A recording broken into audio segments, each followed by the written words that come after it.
നമ്മൾ ഓരോ തവണ വീഴുമ്പോഴും നമുക്ക് പുതിയ എന്തെങ്കിലും വഴി അവിടെ തുറന്നു കിട്ടും. നമ്മൾ ശ്രമിക്കുക, ഇതല്ലെങ്കിൽ മറ്റൊരു വഴി അത് തുറന്നു വരും. എവിടെ ചെന്നാലും എനിക്കൊരു ചെറിയൊരു സർക്കിൾ ഉണ്ടായിരുന്നു. അവരെപ്പോഴും എന്നെ സപ്പോർട്ട് ചെയ്യും, അല്ലെങ്കിൽ അവരെ തിരിച്ച് ഹെൽപ്പ് ചെയ്യാം. എൻ്റെ അച്ഛനും അമ്മയും എന്നെ അങ്ങനെ നിന്നെ കൊണ്ട് പറ്റത്തില്ല എന്ന് പറഞ്ഞിട്ടില്ല. നീ മാക്സിമം ട്രൈ ചെയ്യുക, നിന്നെ കൊണ്ട് ചെയ്യാൻ പറ്റും. വളരെ മോശം രീതിയിലായിരുന്നു. ഒരു അക്ഷരം എഴുതാൻ പോലും പറ്റാത്തൊരവസ്ഥയിൽ നിന്ന് അവരെന്നെ ഈ ഒരു ഇതിലേക്ക് എത്തിച്ചു. നമ്മൾ ഹാർഡസ്റ്റ് ടാസ്ക് തന്നെ നോക്കിക്കൊണ്ടിരുന്ന് കഴിഞ്ഞാൽ അതിനുള്ള സൊല്യൂഷൻ വരുമായിരുന്നു. നമ്മൾ ഏറ്റവും ബെസ്റ്റായിട്ട് നിൽക്കുന്ന ഏതാണോ അതിൽ നമ്മൾ ബെസ്റ്റ് ആവുക എന്നുള്ള.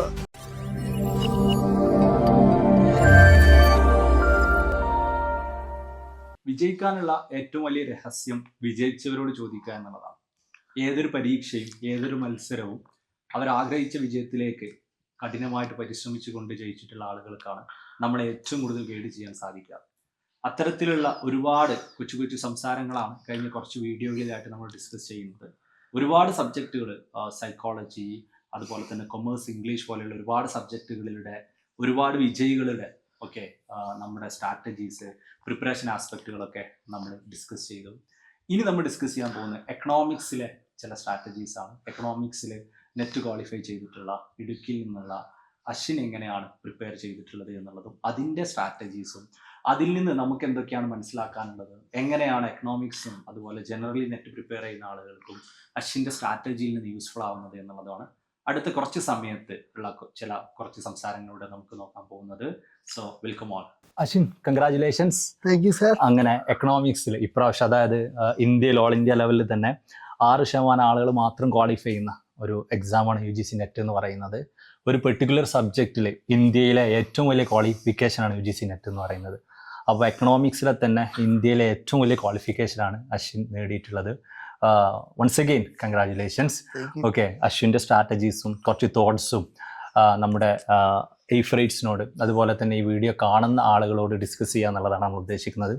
അപ്പോൾ ആദ്യം അശ്വിനാണെന്ന് എല്ലാവർക്കും മനസ്സിലായി. അശ്വിൻ ഒന്നുകൂടി അശ്വിനെ കുറിച്ചും അശ്വിൻ്റെ ഒരു അക്കാഡമിക് ജേണിയും ജസ്റ്റ് ഒന്ന് ബ്രീഫ് ചെയ്യും. എൻ്റെ പേര് അശ്വിൻ.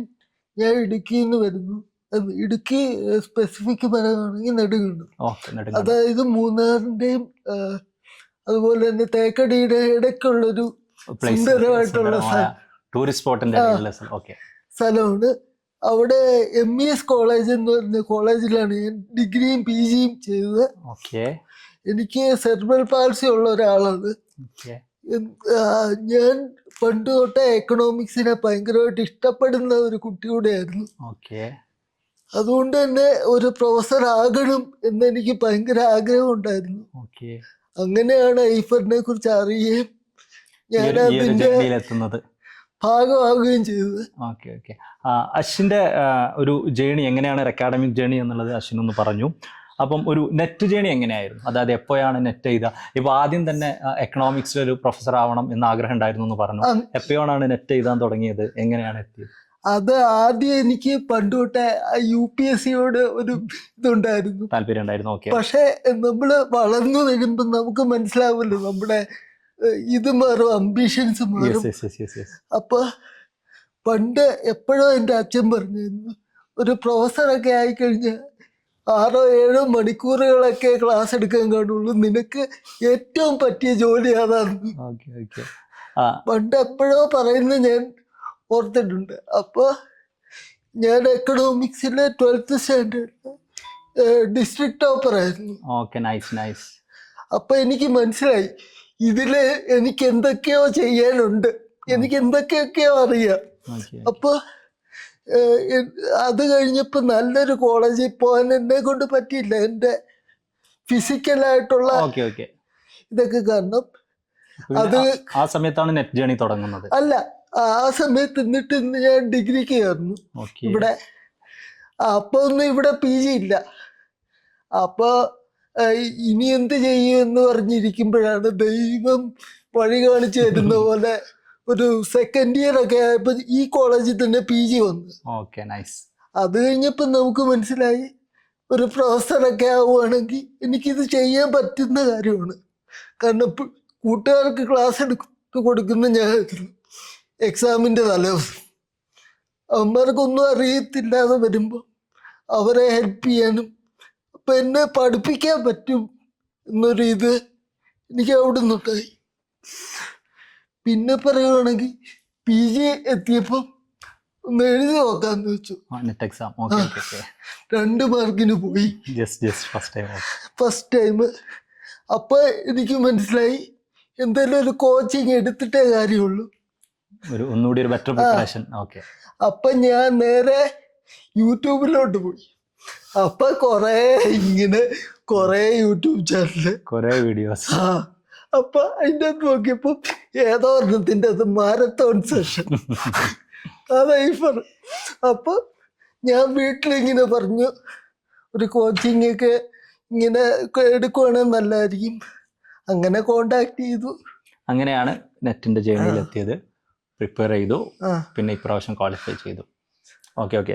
സോ എനിക്ക് തോന്നുന്നത് അശ്വിനും ഞാനൊക്കെ കുറെ സിമിലാരിറ്റി ഉണ്ടെന്ന് തോന്നുന്നു. ഞാൻ ഇതേപോലെ ചെറുപ്പത്തിൽ ആദ്യം ഡോക്ടർ ആയിരുന്നു. ഓക്കെ, ഐ മീൻ ആഗ്രഹം. പിന്നീട് +2 കഴിഞ്ഞപ്പോൾ അതല്ല നമുക്ക് പറ്റുന്നതെന്ന് മനസ്സിലായപ്പോൾ പിന്നെ സിവിൽ സർവീസ് ആയി. സിവിൽ സർവീസ് പരീക്ഷ എഴുതി കുറച്ച് കഴിഞ്ഞപ്പം അതുമല്ല നമ്മൾ ടേസ്റ്റ് എന്ന് പറയുന്ന സമയത്ത് പിന്നീട് ആർട്സിലേക്ക് വന്നു. നമ്മളിങ്ങനെ UGC നെറ്റ് ടീച്ചിങ് ആസ്പെക്റ്റിലേക്ക് വന്നു. ഓക്കെ, ഇപ്പോൾ എക്കണോമിക്സിൽ അശ്വിൻ അറിയുന്ന പോലെ എക്കണോമിക്സിൽ എനിക്ക് നെറ്റ് ഉണ്ട്. ഓക്കെ, ആ ഒരു സബ്ജക്റ്റിലേക്ക് ആ ഒരു ആസ്പെക്റ്റിലേക്ക്. അപ്പം അങ്ങനെയുള്ള കുറേ സിമിലാരിറ്റി ആസ്പെക്റ്റുകൾ ഉണ്ടെന്ന് തോന്നുന്നു. ഓക്കെ, അപ്പം നമ്മൾ ഇതിൻ്റെ ഒരു പ്രിപ്പറേഷനിൽ ഇപ്പോൾ നമ്മൾ പറയുന്ന സമയത്ത് എന്താണെന്ന് വെച്ചാൽ ഇത് വളരെ കുറഞ്ഞ ആളുകൾക്ക് മാത്രം കിട്ടുന്ന ഒരു എക്സാമാണ് നമുക്കറിയുന്ന പോലെ. പിന്നെ ഈ എക്സാമിൻ്റെ ഏറ്റവും വലിയൊരു പ്രശ്നം എന്താണെന്ന് ചോദിച്ചാൽ, പ്രശ്നം എന്നല്ല, ഒരു ചലഞ്ച്, ഇതിനൊരു ഏജ് ലിമിറ്റ് ഇല്ല എന്നുള്ളത് കൊണ്ട് ഇതിൻ്റെ കോമ്പറ്റീഷൻ ഭയങ്കര സ്റ്റിഫാണ്, ഭയങ്കര ടഫായിട്ടുള്ള ഒരു കോമ്പറ്റീഷനാണ്.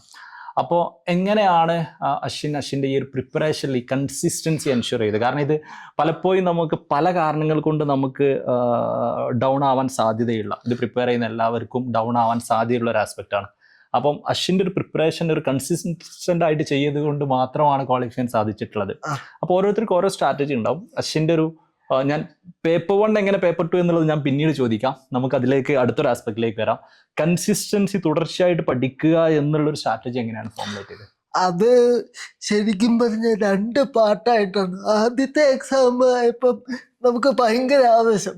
സാറൊക്കെ ആണെങ്കിലും JRF ക്ലബൊക്കെ എടുത്തു. അപ്പൊ ഈ എപ്പോഴും രാത്രി വരെയൊക്കെ ഇരുന്ന്, അപ്പൊ വീട്ടിൽ നിന്ന് പറയും, നീ എന്നാത്തിന് ഇതുപോലെ രാത്രി വരെ ഇരിക്കുന്നു, ഇങ്ങനെ ഇരിക്കണ്ട, നിന്റെ ഹെൽത്തിന് നല്ലതല്ല എന്നൊക്കെ പറയും. അത് കഴിഞ്ഞ് എന്നാലും നമ്മൾ ഇരിക്കും. എന്നിട്ട് അവസാനം ഒരു ജൂൺ എക്സാം കാത്ത് വന്നിരുന്നു. 2 മാർക്കിന് പോയല്ലോ, നമുക്ക് എന്തായാലും പകരം വീട്ടിയേ പറ്റുള്ളൂ. അപ്പൊ വലിയ കാര്യത്തിൽ നമ്മൾ പഠിച്ചെല്ലാം ഒരു സെറ്റായി വന്നു. അതാ ഒരു ഫ്ലോയിലങ്ങ് പോയി. അത് കഴിഞ്ഞ് എക്സാം എഴുതി പിറ്റേ ദിവസം ക്യാൻസലായി. അപ്പോഴത്തേക്ക് ആകെ തകർന്നു പോയി. പിന്നെ എന്ത് ചെയ്യണമെന്നറിയത്തില്ല. നമ്മൾ ഇതുവരെ ചെയ്തതെല്ലാം വെറുതെ ചാരമായി പോയ ഒരു അവസ്ഥയായിരുന്നു. ഇനി എന്ന് എക്സാം നടക്കും, എന്ന് ഇതുണ്ടാകും, നമുക്ക് ഒന്നും ഒരു ഇതില്ല. അപ്പോഴത്തേക്കും ആകെ ഒരു ഇതായപ്പോൾ സാർ ഒരു സെഷൻ വെച്ചു. എന്നിട്ട് ഞങ്ങൾ തന്നെ ഒരു 2 പടമൊക്കെ തന്നിട്ട് അതിൻ്റെ അകത്തെ ഡിഫറൻസ് സ്പോട്ട് ചെയ്യാനൊക്കെ പറഞ്ഞു. അങ്ങനെയൊക്കെ പറഞ്ഞ് പതുക്കെ ഇങ്ങനെ പഠിപ്പിനൊന്നും അല്ലായിരുന്നു, ചുമ്മാ ഇരുന്ന് അങ്ങോട്ടും ഇങ്ങോട്ടും ഇരുന്ന് വർത്താനമൊക്കെ പറഞ്ഞ് അങ്ങനെ ഒരു മോഡലേക്ക് തിരിച്ചെത്തി. പിന്നെ ഞാൻ പതുക്കെ പഠിക്കാൻ തുടങ്ങിയപ്പോൾ എനിക്കിത് എന്ത് ചെയ്ത് എത്തുന്നില്ല. എനിക്ക് എവിടെ തുടങ്ങണ, എങ്ങനെ ചെയ്യണമെന്നൊന്നും അറിയത്തില്ല. പിന്നെ ഞാൻ നോക്കിയപ്പം ഈ പഴയ ക്വസ്റ്റ്യൻ പേപ്പർ എല്ലാം എടുത്തു നോക്കി. എന്നിട്ട് ആ ക്വസ്റ്റ്യൻ പേപ്പറിൻ്റെ അകത്ത് ഈ വരുന്ന ഈ 4 ഓപ്ഷൻ ഉണ്ടല്ലോ, ആ 4 ഓപ്ഷൻ്റെ അകത്തേയും 4 കൺസെപ്റ്റ് ആയിരിക്കുമല്ലോ 4 ഓപ്ഷനും. അപ്പം ഓരോ ഓപ്ഷൻ്റെയും ഫുള്ളായിട്ടുള്ള കാര്യങ്ങൾ പഠിച്ചു. അപ്പം 4 കൺസെപ്റ്റ് പഠിച്ചു കഴിഞ്ഞാൽ ആ കൺസെപ്റ്റ് അടുത്ത ചോദ്യത്തിൽ വന്നു കഴിഞ്ഞാലും നമുക്ക് യൂസ് ചെയ്യാം. പിന്നെ അതുപോലെ AI ടൂൾസ് ഭയങ്കരമായിട്ട് ഞാൻ യൂസ് ചെയ്തു. ഇപ്പം ലേറ്റസ്റ്റ് ഡാറ്റയൊക്കെ കിട്ടാൻ വേണ്ടി പെർപ്ലക്സിറ്റി എന്ന് പറഞ്ഞൊരു സോഫ്റ്റ്വെയർ, പിന്നെ അതുപോലെ ChatGPT, എയ്ഫറിൻ്റെ നോട്ടൊക്കെ എടുത്ത് ChatGPTയിലോട്ട് ഇട്ട് അത് സിമ്പിളാക്കി പഠിച്ചു. ഓക്കെ അങ്ങനെയാണ്, നൈസ്. അപ്പം ഇതിൽ ഇപ്പോൾ അശ്വിൻ തന്നെ പറഞ്ഞ എല്ലാവർക്കും ഏറ്റവും കൂടുതൽ കൺഫ്യൂഷൻ വരുന്ന സാധനങ്ങളൊന്നും എന്താ വെച്ചാൽ, കഴിഞ്ഞ പ്രാവശ്യത്തെ എക്സാമിനൊക്കെ ഏറ്റവും കൂടുതൽ അവർ സ്ട്രഗിൾ ചെയ്തൊരു സംഭവമാണ്. ആദ്യം അശ്വിൻ പറഞ്ഞു ജസ്റ്റ് ഒരു ക്വസ്റ്റ്യൻ 2 മാർക്കിനാണ് നെറ്റ് മിസ്സായത്. രണ്ടാമത്തെ കേസുകളിൽ ഏകദേശം നമ്മൾ നന്നായിട്ട് പഠിച്ച് കഴിഞ്ഞ സമയത്താണ് പഠിച്ച് കഴിഞ്ഞ് എക്സാം അറ്റൻഡ് ചെയ്തതിന് പിറ്റേ ദിവസമാണ് ക്യാൻസൽ ആക്കേണ്ടി വരുന്നത്. അപ്പോൾ ഇപ്രാവശ്യം അങ്ങനെ എക്സാമിന് റിസൾട്ട് വന്നിട്ട് ക്വാളിഫൈ ചെയ്യാത്ത 2 മാർക്കിനൊക്കെ മിസ്സായിട്ടുള്ള ആളുകളൊക്കെ ഉണ്ട്. അപ്പോൾ അതായത് ഇങ്ങനെയുള്ള ആ ആളുകളൊക്കെ സത്യം പറഞ്ഞാൽ ആദ്യം പറഞ്ഞല്ലോ, ഒരു തകർന്നു പോയ പോലെയായി, ഇതുവരെ പഠിച്ചതൊക്കെ ചാരം പോലെയായി ഫീൽ ചെയ്തു. ഡെഫിനറ്റ്ലി എല്ലാവർക്കും ഫീൽ ചെയ്യും. അങ്ങനെ ഫീൽ ചെയ്യുന്ന ഒരുപാട് ആളുകൾ ഇപ്പോൾ ഉണ്ട്. അതായത് ഇപ്രാവശ്യത്തെ എക്സാമിന്റെ റിസൾട്ട് വന്നുകൊണ്ട് അവരോട് കൂടുതൽ ശക്തിയോടുകൂടി മുന്നോട്ട് പോകാൻ അശ്വിൻ എന്താണ് പറയാനുള്ളത്? കാരണം അശ്വിൻ അങ്ങനെ മുന്നോട്ട് പോയി ജയിച്ച ആളായതുകൊണ്ടാണ് ആ ചോദ്യം. അതല്ല, നമ്മൾ ഓരോ തവണ വീഴുമ്പോഴും നമുക്ക് പുതിയ എന്തെങ്കിലും വഴി അവിടെ തുറന്നു കിട്ടും. ഇപ്പൊ അറിയാം, നമ്മുടെ എലോൺ മസ്ക് ഏകദേശം 18 പ്രാവശ്യം ശ്രമിച്ച പിന്നെയാണ് ഒരു വിക്ഷേപിച്ച റോക്കറ്റ് തിരിച്ചു പിടിക്കാനുള്ള ടെക്നോളജി. അതുപോലെ നമ്മൾ ശ്രമിക്കുക. ഇതല്ലെങ്കിൽ മറ്റൊരു വഴി അത് തുറന്നു വരും. എനിക്ക് 2 മാർക്കിന് പോയപ്പോഴും അത് കഴിഞ്ഞ് സാറൊരു ചോദ്യം ചോദിച്ചു ഗ്രൂപ്പിൽ, ഇത്തവണ കിട്ടിയില്ലെങ്കിൽ എന്ത് ചെയ്യും? അപ്പം ഞാൻ അതിനെക്കുറിച്ചൊക്കെ ആലോചിച്ചു. അപ്പം കിട്ടിയില്ലെങ്കിൽ ഇത്രയ്ക്കേ ഉള്ളൂ, അതുകൊണ്ട് മാക്സിമം ശ്രമിക്കുക. കിട്ടിയില്ലെങ്കിലില്ല. നമ്മുടെ ആ മൈൻഡ് സെറ്റ് അങ്ങനെ ആയിക്കഴിഞ്ഞാൽ പിന്നെ നമുക്ക് അങ്ങനെ ഇത് കിട്ടിയില്ലെങ്കിൽ എൻ്റെ ലോകമേ തീർന്നു, എനിക്ക് വേറെ ഓപ്പർച്യൂണിറ്റീസ് ഇല്ല, ഞാൻ തീർന്നു, എനിക്ക് വേറെ ഒന്നുമില്ല, അങ്ങനെ ചിന്തിക്കുമ്പോഴാണ് നമുക്ക് ശരിക്കും പ്രശ്നം വരും. കൺഫ്യൂഷൻ, ഈ ഒരു സ്ട്രെസ്സും. ഇതല്ലെങ്കിൽ വേറൊരു ഇത് സാറ് തന്നെ പറഞ്ഞു. സാറ് ഇപ്പൊ UPSC ഭയങ്കര ഇത് ഉള്ള ആളായിരുന്നു, സാറിന് ഇത് കിട്ടിയില്ല, പക്ഷെ വേറൊരു നല്ല രീതി വന്നില്ല. ആ ഒരു ഇത്. ഓക്കെ അശ്വിൻ തന്നെ അശ്വിന്റെ പ്രിപ്പറേഷനിൽ ഇപ്പോൾ ഒരു AI ടൂൾസിന്റെ ഒരു ആസ്പെക്ട് പറഞ്ഞു. പക്ഷെ അപ്പൊ നമ്മൾ ഗ്രൂപ്പുകളിലൊക്കെ നമ്മൾ ഒരുപാട് ഡിസ്കഷൻ സമയത്ത് ഈ AI ടൂൾസ് ഉപയോഗിച്ചിട്ടുള്ള അശ്വിന്റെ പല കോണ്ടന്റുകളും സംഭവങ്ങളൊക്കെ ഞാനും പേഴ്സണലി കണ്ടിട്ടുണ്ട് നമ്മളൊരു ഡിസ്കഷൻ ഗ്രൂപ്പിൽ. അപ്പോൾ ഈ ഒരു പഠനത്തിൽ എസ്പെഷ്യലി UGC നെറ്റ് പ്രിപ്പറേഷനിൽ ഒരു AI ടൂൾസിന്റെ ഉപയോഗത്തെക്കുറിച്ച് അശ്വിൻ 1-2 കാര്യങ്ങൾ പറഞ്ഞു, അല്ലെങ്കിൽ അതിന്റെ ഒരു ആവശ്യകത അശ്വിൻ ഉപയോഗിച്ച് 1-2 ഒന്നൊന്ന് ഡീറ്റെയിൽ ആയിട്ട് പറയാം. ആദ്യമായിട്ട് ഞാൻ ഇത് ഉപയോഗിച്ചതെന്ന് വെച്ചാൽ വലിയ ഐഫറിന്റെ നോട്ടുകളൊക്കെ അറിയാലോ, അത്യാവശ്യം ഡീറ്റെയിൽ ആണ്. അപ്പൊ അതൊക്കെ ഒന്ന് ഇതാക്കാൻ വേണ്ടി ഞാൻ നോട്ട്ബുക്ക് എല്ലാം എന്ന് പറഞ്ഞൊരു AI ടൂൾ ഉപയോഗിച്ചു. അത് ഗൂഗിളിന്റെ. അതിൻ്റെ അകത്ത് 50 സോഴ്സ് വരെ നമുക്ക് ആഡ് ചെയ്യാം. പിന്നെ അത് ആഡ് ചെയ്ത് കഴിഞ്ഞാൽ പിന്നെ അതിൽ എക്സ്പേർട്ടായി. പിന്നെ അതിൽ എന്ത് ചോദിച്ചാലും നമുക്ക് ചെയ്യാം. അപ്പം തിയററ്റിക്കലായിട്ട് വരുന്ന ഇതിൻ്റെ അതൊക്കെ പെട്ടെന്നൊരു ഇൻഫർമേഷൻ വേണം. ഇപ്പം എക്കണോമിക്സിൽ തന്നെ ലോ ഓഫ് ഡിമാൻഡ് എന്നതാ, ചുമ്മാ അതൊന്ന് അടിച്ചു കൊടുത്തു കഴിഞ്ഞാൽ ആ സോഴ്സിൽ എന്തൊക്കെ ഡീറ്റെയിൽസ് ഉണ്ടോ അതെല്ലാം വരുന്നു. പിന്നെ അതുപോലെ ഹിന്ദു പത്രത്തിൻ്റെ അകത്ത് ഈ എക്കണോമിക്സുമായിട്ടുള്ള ന്യൂസൊക്കെ അതൊക്കെ വലിയ ഇംഗ്ലീഷ് ആയിരിക്കും, ചിലർക്കത് ഗ്രാസ്പ് ചെയ്യാൻ പറ്റണമെന്നില്ല. അപ്പം നമ്മൾ என்ன ചെയ്യും, അതെടുത്തിട്ട് make it simple, highlight complex words, give simple meaning, അപ്പം നമുക്കത് കിട്ടും. പിന്നെ അതുപോലെ തന്നെ കറൻ്റ് ആയിട്ടുള്ള ഡാറ്റ കിട്ടാൻ പെർപ്ലക്സിറ്റി എന്ന് പറഞ്ഞാൽ അതൊരു സെർച്ച് എഞ്ചിനാണ്. അത് ഞങ്ങൾക്ക് കൊടുക്കുമ്പോൾ നമുക്ക് സോഴ്സ് സഹിതമുള്ള ഇതെല്ലാം കിട്ടും. അപ്പോൾ കറക്റ്റായിട്ടുള്ള ഡേറ്റ എപ്പോഴും നമുക്ക് കിട്ടും. അതുപോലെ റിസർച്ചിനൊക്കെ ആണെങ്കിലും അത് ഭയങ്കര യൂസ്ഫുള്ളാണ്. പിന്നെ ഇതുപോലെ ഇപ്പം എയ്ഫർ കുറേ ഇതൊക്കെ നടത്തിയായിരുന്നു. എന്തുവാ മറ്റേ ഇതായപ്പം എന്താ ഓൺലൈന് അല്ലല്ലോ, മോക്ക് ടെസ്റ്റോ അല്ല, ഒരു OMR കിട്ടിയപ്പം നമുക്ക് അത് കഴിഞ്ഞ് PDF ഞാൻ ഒന്നും അറ്റൻഡ് ചെയ്യാൻ പറ്റിയില്ല. അത് കഴിഞ്ഞപ്പോൾ കുറേ മാത്സിന്റെ കാര്യങ്ങളൊക്കെ തന്നു. അപ്പം ഞാൻ ഈ ക്വസ്റ്റ്യൻ പേപ്പർ എടുത്ത് ഇതിൻ്റെ അകത്തോട്ടിട്ടു. എന്നിട്ട് പറഞ്ഞു ഇതിൻ്റെ അകത്ത് എന്തൊക്കെ കൺസെപ്റ്റാണ് വന്നേക്കുന്നത്.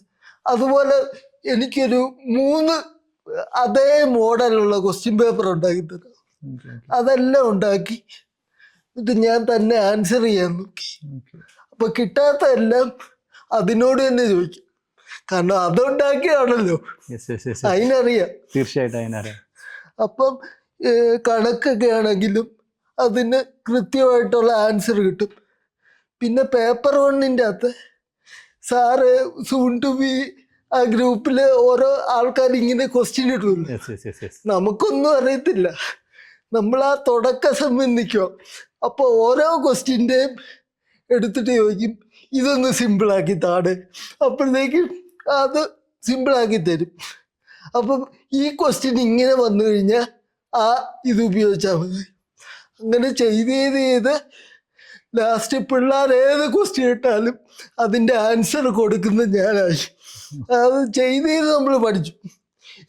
ബ്ലൈൻഡായിട്ട് യൂസ് ചെയ്യുമല്ല, അതിൻ്റെ മെത്തേഡ് പഠിച്ചെടുത്തു. ഓക്കെ.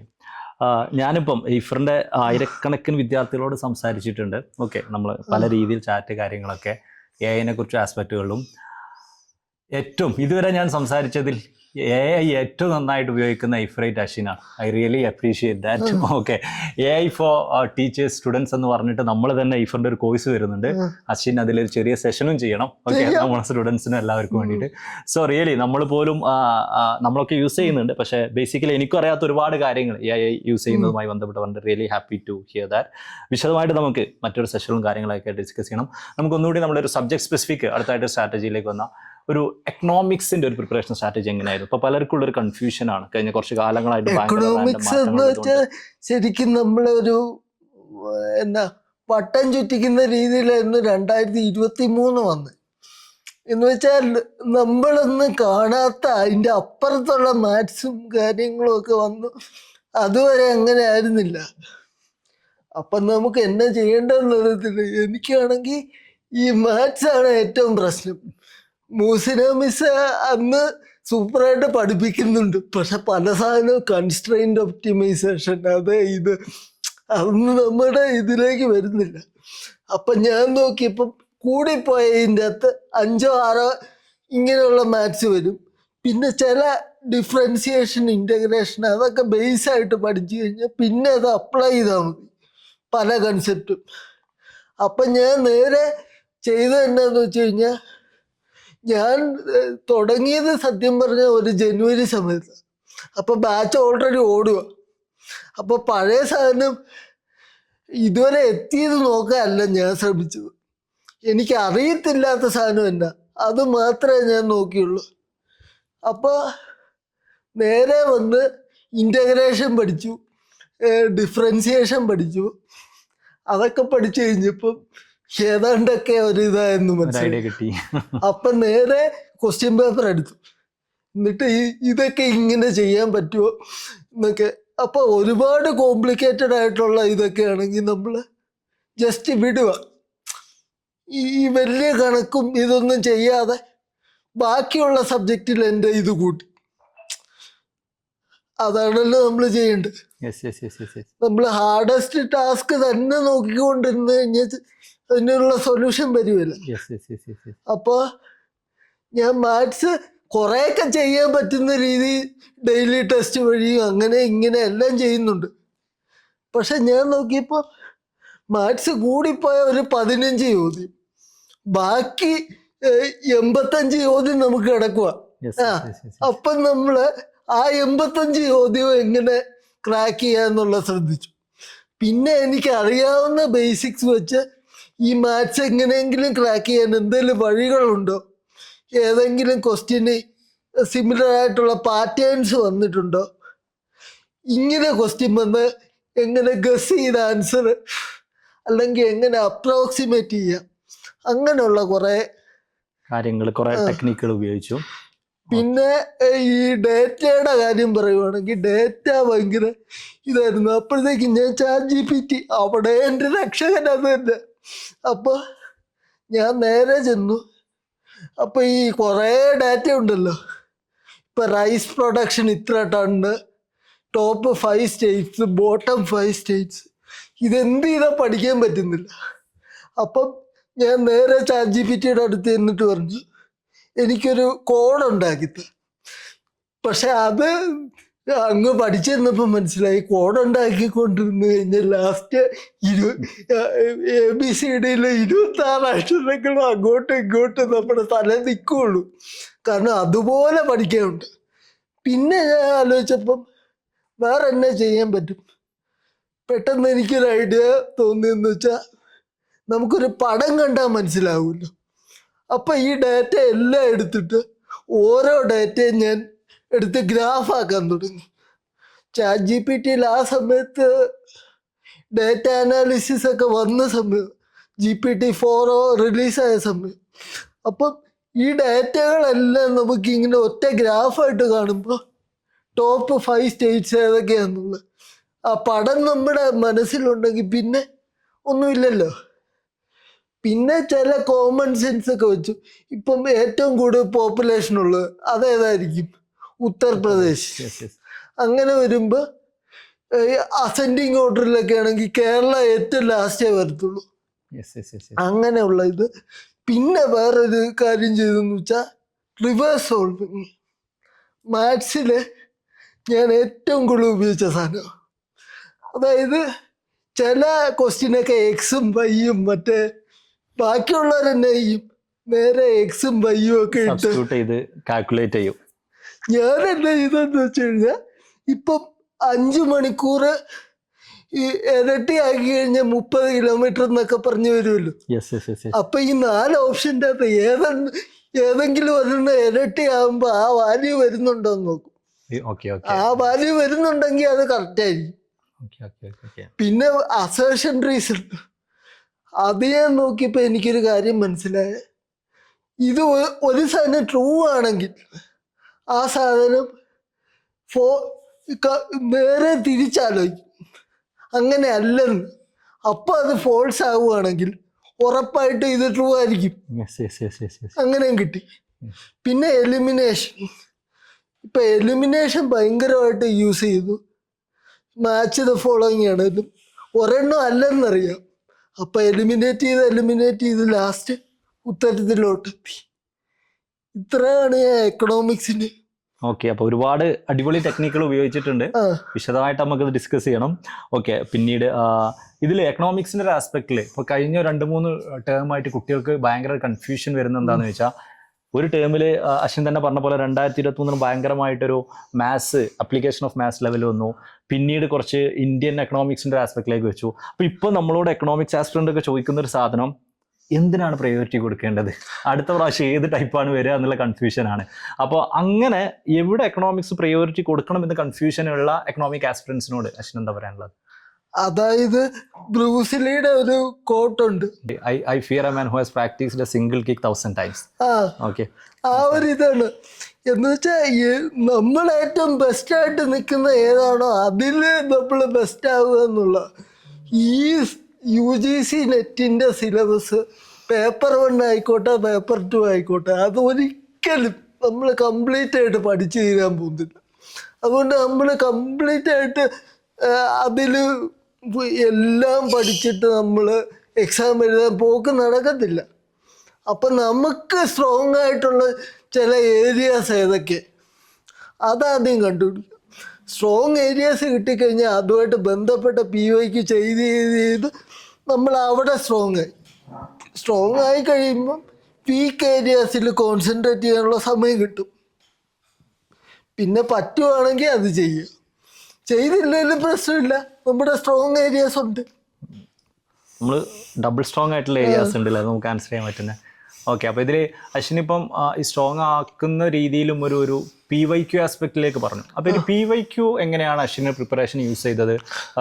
സ്പെസിഫിക്കലി എക്കണോമിക്സിൻ്റെ ആസ്പെക്റ്റിലും പറയണം, ഒരു പേപ്പർ 1 പേപ്പർ 1 ഞാൻ സത്യമായിട്ട് പറഞ്ഞു, നമ്മളൊക്കെ ഇങ്ങനെ നോക്കുമ്പം എല്ലാ തവണയും ഒറ്റ തവണയും പോലും ഡെയിലി പേപ്പർ 1ൻ്റെ കാര്യത്തിൽ ഒറ്റ തവണ പോലും 20 റാങ്കിൽ വന്നിട്ടില്ലേ. ഞാൻ ഒരു 30 35 ആ ഒരു രീതിയിൽ കിടക്കുക. എനിക്കിത് എന്ത് ചെയ്താൽ മുന്നോട്ട് പോകുന്നുമില്ല. കൂടിപ്പോയാൽ 36, അതിൻ്റെ അപ്പുറത്തോട്ട് പോകത്തില്ല. അപ്പം ഇവരൊക്കെ നോക്കുമ്പോൾ ഓരോരുത്തര് എത്രയാണ് 48 ഇതൊക്കെ കേൾക്കുമ്പോൾ നമുക്കിത് കിട്ടുമോ, നമുക്ക് തന്നെ ഒരു ഇതായി. അപ്പോഴത്തേക്ക് എനിക്ക് എന്തായാലും അത്രയും സ്കോർ ചെയ്യാൻ പറ്റുന്നുള്ളൂ. എന്നാൽ പിന്നെ എക്കണോമിക്സിൽ പിടിക്കാമെന്ന് വെച്ചു. അപ്പം നമുക്ക് ചെയ്യാൻ പറ്റുന്ന കാര്യങ്ങൾ ചെയ്യുക, ബാക്കി നമുക്ക് വരേണ്ട പോലെ വരും. അത്രേ. അതായത് ഇപ്പോൾ ആദ്യം തന്നെ പേപ്പർ 1 പറഞ്ഞ പോലെ നമുക്ക് പേപ്പർ 1 അല്ലെങ്കിൽ പേപ്പർ 2 കുറച്ച് സ്ട്രോങ് ഏരിയാസ് ഉണ്ടാവും, അതിൽ കൂടുതൽ ഫോക്കസ് ചെയ്യുക. വീക്ക് ഏരിയാസിൽ മാക്സിമം കിട്ടട്ടെ, അതിലും ഫോക്കസ് ചെയ്യണം, പക്ഷേ ഒരു ഡബിൾ ഫോക്കസ് സ്ട്രോങ് ഏരിയാസിലാക്കുക. സത്യം പറഞ്ഞാൽ എനിക്ക് ഡാറ്റ ഇന്റർപ്രിട്ടേഷൻ സാറിന് വിഷമം തോന്നും ഇപ്പൊ പറഞ്ഞ ഇത്രേ ക്ലാസ് എടുത്തിട്ടും ചിലതൊന്നും എനിക്ക് കത്തത്തില്ല. അപ്പൊ എനിക്ക് ഈ സാധനം ഞാൻ എക്സാമിന്റെ തലേദിവസം ഞാൻ ആലോചിച്ചു, എങ്ങനെയും 3 എണ്ണം ഗസ് ചെയ്താൽ അത് കറക്റ്റായാൽ പിന്നെ കുഴപ്പമില്ല, 2 എണ്ണം കറക്കി കുത്താനും ബാക്കി നമുക്ക് എങ്ങനെയും ഒക്കെ പിടിക്കാം. PD ഒക്കെ അല്ലേ എന്നൊക്കെ നമ്മൾ നോക്കി. അപ്പം ഞാനത് വലുതായിട്ട് സ്ട്രെസ് ചെയ്തില്ല, ബാക്കിയുള്ള ഏരിയാസ് അങ്ങനെയാണ് നോക്കിയത് പേപ്പർ 1. അപ്പോൾ അതിൽ പറഞ്ഞ പോലെ PYQകൾ ചെയ്താൽ ചിലത് ബെനിഫിറ്റ് ഉണ്ടാവും, ചിലത് ബെനിഫിറ്റ് ഉണ്ടാവണമെന്നില്ല. അപ്പം നിങ്ങൾ ഒരു രണ്ടിലും ഒരു ഡിഫറെൻറ്റ് സ്ട്രാറ്റജീസ് ആസ്പെക്റ്റിലാണ് നോക്കിയിട്ടുള്ളത്. ഓക്കെ, മനസ്സിലായി. പിന്നെ ഞാനിപ്പം ഇന്നിപ്പം നമ്മളെ തന്നെ ഗ്രൂപ്പിലുള്ള അതുല്യായിട്ട് സംസാരിച്ചപ്പോഴും, ഇന്നലെ നമ്മളെ ഗ്രൂപ്പിലുള്ള ഇപ്പം ഇംഗ്ലീഷിൻ്റെ അതുല്യ ക്വാളിഫൈ ചെയ്ത, എക്കണോമിക്സിൻ്റെ സിതാര ക്വാളിഫൈ ചെയ്ത ആസ്പെക്റ്റിലൊക്കെ ഉള്ളൊരു കേസ്, അവർ പറഞ്ഞൊരു കേസ്, അവരുടെ ഈ പ്രിപ്പറേഷനിലെ ഏറ്റവും വലിയ ഒരു ശക്തി എന്ന് പറയുന്നത് അവരുടെ ഒരു സപ്പോർട്ട് സിസ്റ്റം ആയിരുന്നു. ഓക്കെ, നമ്മൾ ചെയ്യുന്നതിന് ഒരു പരിധിയുണ്ട്, നമ്മൾ അപ്പുറത്തേക്കുള്ള നമ്മുടെ ചുറ്റുവട്ടത്തെ ഒരു സപ്പോർട്ട് സിസ്റ്റമാണ് അതിലേറ്റവും അവർക്കൊക്കെ കിട്ടിയിട്ടുള്ള ഏറ്റവും ഒരു പവർഫുൾ വോയിസ് ആയിട്ട് അവർ പറയുന്നത്. അപ്പം നമുക്ക് മനസ്സിലാവുന്നത്, ഇപ്പം നമ്മൾ ഇതുവരെ ചെയ്ത ഓൾമോസ്റ്റ് എല്ലാ ഇൻ്റർവ്യൂവിലും നമുക്ക് മനസ്സിലാവുന്നത് ഇതൊരു വലിയ എക്സാമാണ്, വളരെ ചെറിയ ശതമാനം ആളുകൾക്ക് മാത്രമാണ് ക്വാളിഫൈ ചെയ്യുന്ന സമയത്ത് നമ്മളെ സപ്പോർട്ട് സിസ്റ്റം, അത് പ്രിയപ്പെട്ടവരാവട്ടെ, എൻവയോൺമെൻറ്റ് ആവട്ടെ, ഭയങ്കര ഇമ്പോർട്ടൻ്റ് ആണെന്നുള്ളതാണ്. അപ്പോൾ അശ്വിൻ്റെ ഒരു സക്സസ്സിലുള്ള അശ്വിൻ്റെ ഒരു സപ്പോർട്ട് സിസ്റ്റത്തെ കുറിച്ചൊന്ന് പറയാം. എൻ്റെ സപ്പോർട്ട് സിസ്റ്റം ആദ്യം പറയുകയാണെങ്കിൽ എൻ്റെ പേരൻസ് തന്നെയാണ്. ഇപ്പം ഈ ക്യാൻസർ ആയി കഴിഞ്ഞപ്പോഴും എൻ്റെ അച്ഛൻ സ്റ്റിൽ ബിലീവ്ഡ് ഇൻ മീ. അതായത് 3 മാസം ഈ ഇതെല്ലാം കഴിഞ്ഞു, PG എല്ലാം കഴിഞ്ഞു, ജോലിയൊന്നും ആയിട്ടില്ല, പണ്ടത്തെ പോലെയല്ല. ഒരു പെൺപിള്ളേർക്കാണെങ്കിൽ അത്രയും കുഴപ്പമില്ല, ആൺപിള്ളേരോ പിന്നെ ഇങ്ങനെയും കൂടെ ആയതുകൊണ്ട് എങ്ങനെയെങ്കിലും ഒരു ജോലി കിട്ടണം. വീട്ടിലാണേലും എല്ലാവരും ഇങ്ങനെയൊക്കെ പറയാൻ തുടങ്ങി. പിന്നെ ആൾക്കാരൊക്കെ ചോദിക്കില്ലേ ഇത്ര PG ഒക്കെ പഠിച്ചിട്ട് എന്താ. അപ്പം നമുക്കാകെ ഒരു ഇതായിരുന്നു. അപ്പം ക്യാൻസർ ആയ സമയത്തും ഇനിയിപ്പം നോക്കണോ അങ്ങനെ. അപ്പം ഞാൻ പറഞ്ഞു എനിക്കൊന്നുകൂടെ ട്രൈ ചെയ്യണം. അപ്പം എൻ്റെ അച്ഛൻ പറഞ്ഞ് നിനക്ക് 3 മാസം ഞാൻ സമയം തരും, അടുത്ത എക്സാം എഴുതിക്കോ, ഇത് നിൻ്റെ ലാസ്റ്റ് എക്സാം ആയിരിക്കും, ഇനി UGC നെറ്റ് എന്നും പറഞ്ഞുകൊണ്ട് ഇവിടെ വരരുത്. അതിനെ കുറ്റം പറയില്ല, പേരൻസിൻ്റെ ഒരു ഇതായിരിക്കും നമ്മൾ ആ ഒരു ഇതിലേക്ക് എത്തണം, സീരിയസ്നെസ്സിലേക്ക് വരിക എന്നുള്ള ഒരു ഉദ്ദേശത്തിൽ. ഓക്കെ. അപ്പോൾ അത് തീർച്ചയായിട്ടും നിങ്ങളെ പ്രിപ്പറേഷൻ, അപ്പോൾ ഈ പറഞ്ഞ പോലെ സപ്പോർട്ടിങ് അച്ഛനെ കുറിച്ച്. അമ്മയെ കുറിച്ചൊന്ന് പറയും. അമ്മ എന്ന് പറഞ്ഞാൽ എപ്പോഴും എൻ്റെ അടുത്ത് ഇങ്ങനെ പറയും, നീ എങ്ങനെയും പോയി PhD എടുക്കണം. ഇപ്പോഴും പറയും PhD എടുക്കണം, എന്നിട്ടൊരു ഗവൺമെൻറ് കോളേജിലോ എവിടെയെങ്കിലും ഒക്കെ എത്തണം, അതുപോലെ ആഗ്രഹിക്കുന്നുണ്ട്. എന്നിൽ നിന്ന് ഏറ്റവും ബെസ്റ്റ് എപ്പോഴും ആഗ്രഹിക്കുന്നുണ്ടായിരിക്കാം അങ്ങനെ. ഞാനത് മാക്സിമം ട്രൈ ചെയ്യാറുമുണ്ട്. ഓക്കെ, നൈസ്, മനസ്സിലായി. ആ ഒരു ട്രൈ ചെയ്തത് കൊണ്ട് തന്നെയാണ് നമുക്ക് ക്വാളിഫൈ ചെയ്യാൻ പറ്റിയിട്ടുള്ളത്. ഞാൻ മനസ്സിലാക്കുന്നത് അശ്വിനി ഇപ്പോൾ ഒരു ജോലിയിൽ കയറിയിട്ടുണ്ട്. എവിടെയാണ്? കട്ടപ്പന ഗവൺമെൻറ് കോളേജ് കട്ടപ്പനയിൽ ഇപ്പോൾ അസിസ്റ്റന്റ് പ്രൊഫസറായിട്ട് ജോയിൻ ചെയ്തിട്ടുണ്ട്. അപ്പോൾ നമ്മുടെ ഇനീഷ്യൽ ഒരു ടാർഗറ്റ്, അതായത് ഒരു ജോലിയിൽ കയറുക എന്നുള്ളത് ഇപ്പോൾ സക്സസ്ഫുൾ ആയിട്ടുണ്ട്. Once again congratulations. ഓക്കെ, ഇനിയും നമ്മുടെ പറഞ്ഞ പോലെ നമ്മുടെ മുന്നിൽ PhD, ബാക്കിയുള്ള ഒരുപാട് വലിയ വലിയ കാര്യങ്ങൾ ഇനിയും നമ്മൾ മുന്നോട്ടുള്ള യാത്രയിലുണ്ട്. ഇതോടൊപ്പം തന്നെ അടുത്തൊരു ആസ്പെക്റ്റിൽ ചോദിക്കാനുള്ളത്, ഇപ്പോൾ പറഞ്ഞ പോലെ എയ്ഫറിനെ സംബന്ധിച്ച് എയ്ഫറേറ്റ്സിന് വേണ്ടിയിട്ട് ഒരുപാട് ഫെസിലിറ്റീസ് പ്രൊവൈഡ് ചെയ്യാൻ ശ്രമിച്ചുകൊണ്ടിരിക്കുന്നുണ്ട്. അതിപ്പോൾ JRF ക്ലബ്ബുകളായാലും, ഡിസ്കഷൻ ഗ്രൂപ്പുകളായാലും, മെൻറ്റേഴ്സ് ആയാലും, ആപ്പ് ആയാലും, പോഡ്കാസ്റ്റുകളായാലും ഒരുപാട് സെറ്റ് ഓഫ് സംഭവങ്ങൾ നമ്മൾ ചെയ്യാൻ ശ്രമിക്കുന്നുണ്ട്. എല്ലാ ബാച്ചുകളും പുതിയ കാര്യങ്ങളും ചെയ്യാൻ ശ്രമിക്കുന്നുണ്ട്. അതിൽ അശ്വിനെ ഏറ്റവും കൂടുതൽ ഉപകാരപ്പെട്ടത് അല്ലെങ്കിൽ ഏറ്റവും കംഫർട്ടബിൾ ആയിട്ട് ഫീൽ ചെയ്തിട്ടുള്ളത്, അശ്വിൻ്റെ വിജയത്തിൽ സിഗ്നിഫിക്കൻ്റ് ആയിട്ട് തോന്നിയിട്ടുള്ളത് എന്താ? അത് soon to be JRF group തന്നെയാണ്. അവിടെ ഇപ്പോഴാ ആവേശമൊന്നും നമ്മൾ കാണുന്നില്ല. അത് പക്ഷെ ആ സമയത്ത് ഓരോ ഇതൊക്കെ ഇടും. അപ്പം ഓരോ ഈ എനിക്ക് തോന്നുന്നു ഒരു സ്നേഹ എസ് കുമാർ എന്ന് പറഞ്ഞൊരു കുട്ടി, ആ കുട്ടി എല്ലാ കണക്കും ഇങ്ങനെ എടുത്ത് സോൾവ് ചെയ്യുന്നു. നമ്മളൊക്കെ ആലോചിക്കും ഈ കുട്ടിക്ക് എല്ലാവരും നമുക്കൊന്നും അറിയില്ല. അപ്പം നമ്മളിങ്ങനെ ഓരോ ഇതൊക്കെ എടുത്തെടുത്ത്, ഞാൻ പറഞ്ഞു നേരത്തെ പറഞ്ഞ പോലെ ChatGPT എടുത്ത് ഓരോന്നൊക്കെ പഠിച്ചു വന്നപ്പോൾ നമുക്കിങ്ങനെ മനസ്സിലായി ഇത്രയ്ക്ക് കാര്യമുള്ളത്. പിന്നെ കുറേ കഴിഞ്ഞപ്പോൾ പിന്നെ സെക്കൻഡ് ക്രൂഷ്യലായിട്ട് വന്ന സാറ് നമ്മുടെ ട്രേഡ് സീക്രട്ടാണ്. മറ്റേ അന്ന് പേപ്പർ കൊണ്ട് തലേന്ന് ചോദിച്ച എങ്ങനെ കിട്ടുക, അതൊക്കെ നമ്മുടെ ഒരു ഇതുണ്ടല്ലോ. അപ്പൊ ചോദിക്കുമ്പം മനസ്സിലായി ഇത്രയ്ക്ക് ഇതേ ഉള്ളൂ. പക്ഷെ എൻ്റെ മനസ്സ് പറയുന്നുണ്ട് ഏത് സമയം പാറ്റേൺ മാറാം, അത് നമ്പി ഇരിക്കല്ലേ. അപ്പോൾ നമ്മളാദ്യം ഇങ്ങനെയുള്ള കുറേ സാധനങ്ങൾ കിട്ടി. അപ്പം ഇതൊക്കെയാണ് വരുന്നതെന്ന് മനസ്സിലായി. അത് ഈസി ആയിട്ട് പഠിക്കാൻ എന്തൊക്കെ മാർഗമുണ്ടെന്ന് ChatGPT നോക്കി. പിന്നെ അതുപോലെ എൻ്റെ ഫ്രണ്ട് ഞാൻ പറഞ്ഞു ഷാൻ, അപ്പോൾ അവളുമായിട്ട് ഇങ്ങനെ സംസാരിക്കുന്നതിൻ്റെ ഇടയ്ക്ക് നമ്മൾ ഓരോ ചോദ്യങ്ങൾ എന്നും അങ്ങോട്ടും ഇങ്ങോട്ടും അയക്കുമായിരുന്നു. അങ്ങനെയൊക്കെ നോക്കുമ്പോഴത്തേക്കും ഈ പുതിയ ഓരോ കാര്യങ്ങൾ കിട്ടുമല്ലോ പുറത്തുനിന്ന്. അപ്പം അങ്ങനെയുള്ള കാര്യങ്ങളും കൂടെ ഇതിൻ്റെ അകത്തോട്ട് ആഡ് ചെയ്യുകയും ചെയ്തു. അപ്പം ഈ തലേന്ന് പരീക്ഷയിൽ ഇങ്ങനെ വന്നെങ്കിൽ ഉറപ്പായിട്ടും പിറ്റേന്നത്തെ പരീക്ഷ ചോദിക്കുമെന്നറിയാം, സ്റ്റോക്ക് തീരുന്നിടം വരെ. അപ്പം അതും വെച്ചുകൊണ്ട് നമ്മളൊരു എൻഹാൻസ് ചെയ്യുകയും അങ്ങനെയൊക്കെ ചെയ്തപ്പം കുഴപ്പമില്ല. പിന്നെ ഏറ്റവും നല്ല കാര്യം പറയാനുള്ള, എനിക്ക് മാത്സിൻ്റെ ബേസിക് കോഴ്സ്, അത് ആ സാറിൻ്റെ പേര് ഞാൻ മറന്നു, ആ സാറിൻ്റെ കുറേ കോഴ്സൊക്കെ ചെയ്തു. അതൊക്കെ കണ്ടു കഴിഞ്ഞപ്പോൾ ഏകദേശം ഇന്നതൊക്കെയാണ് പാറ്റേൺ വന്ന് 2 രീതിയിലുണ്ട്. ഡിഫറൻസ് എടുത്ത് നോക്കാം, സ്ക്വയർ എടുത്ത് നോക്കാം, അങ്ങനെയൊക്കെ നമുക്ക് ഓരോ ഇൻസൈറ്റുകൾ കിട്ടി. പിന്നെ നമ്മൾ പഠിക്കുന്ന ഓരോ ഇതുകൊണ്ടല്ലോ, എൻ്റെ കമ്പ്യൂട്ടറിൽ ഇപ്പോഴും കിടപ്പുണ്ട് ഒരു ഡോക്യുമെൻ്റായിട്ട് ഞാൻ പഠിക്കുന്ന ഓരോ പുതിയ കാര്യങ്ങളും ഇങ്ങനെ എഴുതി വെക്കുമായിരുന്നു. അതിപ്പോൾ അറൗണ്ട് 250 പേജോളം ഉണ്ട് ആ ഡോക്യുമെൻ്റ്. അതിൽ ഓരോ കാര്യങ്ങൾ ഇങ്ങനെ നമ്മൾ എഴുതി വെച്ചിട്ടുണ്ട്. അത് വീണ്ടും ഇടയ്ക്കൊക്കെ ഒന്ന് എടുത്ത് വായിച്ച് നോക്കും. ഓരോരോ ഇഫറേറ്റ്സുമായിട്ട് സംസാരിക്കുമ്പോൾ പലരും അവരുടെ വിജയത്തിന് പിന്നിലെ ഏറ്റവും പ്രധാനപ്പെട്ട കാരണങ്ങളായിട്ട് പറയുന്നത് ഡിഫറെൻറ്റ് കാരണങ്ങളാണ്. ഇപ്പോൾ ചിലർ JRF ക്ലബ്ബ് പറഞ്ഞിട്ടുണ്ട്, ചിലർ ഡിസ്കഷൻ ഗ്രൂപ്പുകൾ പറഞ്ഞിട്ടുണ്ട്, ചിലർ പോഡ്കാസ്റ്റ് പറഞ്ഞിട്ടുണ്ട്, ചിലർ മെൻറ്റേഴ്സിനെ പറഞ്ഞിട്ടുണ്ട്, ചിലർ what we can say PYQ questions പറഞ്ഞിട്ടുണ്ട്, റിവിഷൻ പറഞ്ഞിട്ടുണ്ട്, മാരത്തോൺ, അങ്ങനെ പലതും പറഞ്ഞിട്ടുണ്ട്. ഇതിൽ നിന്നൊക്കെ ഡിഫറെൻ്റ് ആയിട്ടുള്ളൊരു കാര്യമാണ് അശ്വിൻ പറഞ്ഞിട്ടുള്ളത് സൂൺ ടു ബി JRF എന്നുള്ളത്.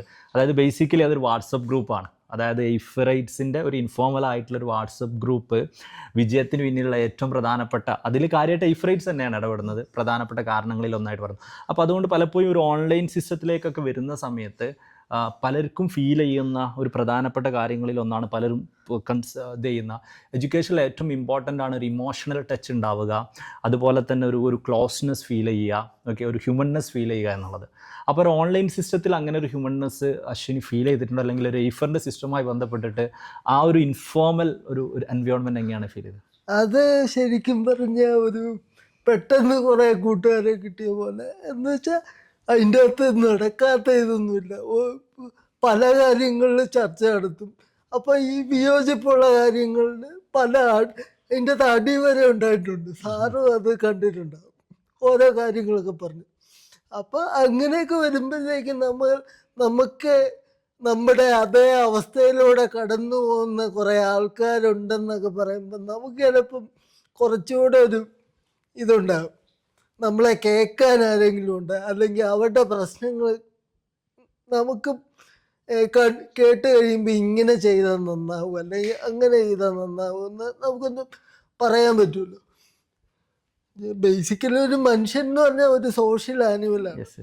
അപ്പം അവന് ഏറ്റവും അടുത്ത ഒന്നെങ്കിൽ ഫാമിലി അല്ലെ ഫ്രണ്ട്സ്, ഈ 2 സാധനം ഉണ്ടാവുള്ളൂ. ഇത് പക്ഷേ ഈ മുമ്പ് കേട്ടിട്ട് പോലും ഇല്ലാത്ത പലരും നമ്മളെ ഹെൽപ്പ് ചെയ്യാൻ നമ്മുടെ കൂടെ ഉണ്ടെന്ന് നമുക്ക് അറിയുമ്പോൾ നമുക്കൊരു ധൈര്യം കിട്ടും. അത് അതായത് നമുക്കൊരു ഓൺലൈനിൽ തന്നെ അങ്ങനെ ഒരു സോഷ്യൽ അനിമൽ എന്നുള്ള മനുഷ്യന്റെ ഒരു സപ്പോർട്ട്, ഒരു ഇമോഷണൽ കണക്ട് ഉണ്ടാക്കാൻ പറ്റുന്നു എന്നുള്ളതാണ്. അത് അശ്വിനെ ഹെൽപ്പ് ചെയ്തിരുന്നു. Really happy to say. Last 2 questions. അവസാനത്തെ ഒരു കാര്യം, അപ്പോൾ ഞാൻ പറഞ്ഞു എക്കണോമിക്സ് എന്നുള്ള സബ്ജക്റ്റിൽ അശ്വിനെ സംബന്ധിച്ച് ഇന്ത്യയിലെ തന്നെ ഏറ്റവും വലിയൊരു ക്വാളിഫിക്കേഷനാണ് അശ്വിന് ഉണ്ടായിട്ടുള്ളത്, കിട്ടിയിട്ടുള്ളത്. Okay, really happy about that. അപ്പോൾ ഇത്ര കാലത്തെ അശ്വിൻ്റെ ഈ ഒരു ഗ്രോത്തിൽ, ഐ മീൻ ഒരു എഡ്യൂക്കേഷണൽ ഗ്രോത്തിൽ, എഡ്യൂക്കേഷണൽ അച്ചീവ്മെൻറ്റ്സിൽ കീ റോൾ നിർവഹിച്ചു എന്ന് അശ്വിന് തോന്നുന്ന, അശ്വിൻ ഓൾറെഡി അച്ഛനെക്കുറിച്ച് പറഞ്ഞു, അമ്മയെക്കുറിച്ച് പറഞ്ഞു. ഓക്കെ, അവർ ഓൾറെഡി ഡെഫിനറ്റ്ലി അതിനപ്പുറത്തേക്ക് അങ്ങനെ തോന്നുന്ന ആളുകളുണ്ടോ? അങ്ങനെ ആരെങ്കിലുമൊക്കെ, അല്ലെങ്കിൽ അത് ആളുകൾ തന്നെ അവിടെ നിന്നുള്ള ടീച്ചേഴ്സ് ആവാം, അല്ലെങ്കിൽ അശ്വിൻ്റെ ഫ്രണ്ട്സ് ആവാം. നേരത്തെ ഷെറീനോ ഫ്രണ്ട്സ് എന്തൊക്കെയാ പറഞ്ഞു, അങ്ങനെ വിജയത്തിൽ റിയലി സപ്പോർട്ടീവായിട്ട് ഫീൽ ചെയ്ത ആളുകളെ കുറിച്ച്? അത് ആദ്യം പറഞ്ഞ എൻ്റെ ഫാമിലി തന്നെയാണ്. കാരണം എൻ്റെ അച്ഛനും അമ്മയും എന്നെ അങ്ങനെ നിന്നെ കൊണ്ട് പറ്റത്തില്ല എന്ന് പറഞ്ഞിട്ടില്ല. നീ മാക്സിമം ട്രൈ ചെയ്യുക, നിന്നെ കൊണ്ട് ചെയ്യാൻ പറ്റും.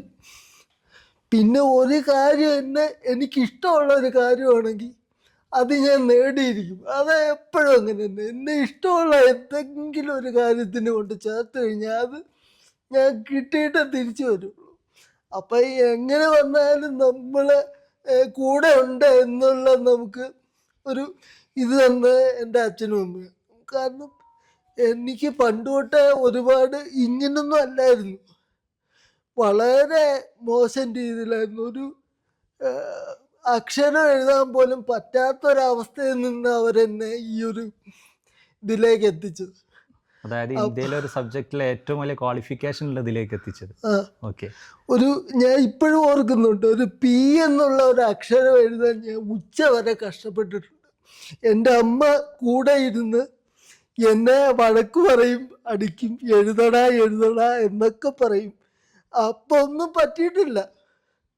പലപ്പോഴും കരഞ്ഞിട്ടുണ്ട്. ഇവനെ കൊണ്ട് ഇനി എന്ത് ചെയ്യാൻ പറ്റും. പണ്ട് ഞാൻ സ്കൂളിലൊക്കെ പോകുമ്പോൾ ഇവനെ കൊണ്ട് ഒന്നും പറ്റിയില്ല, ഇവൻ തീർന്നു. അങ്ങനെ ഒരു ഇതല്ലായിരുന്നു.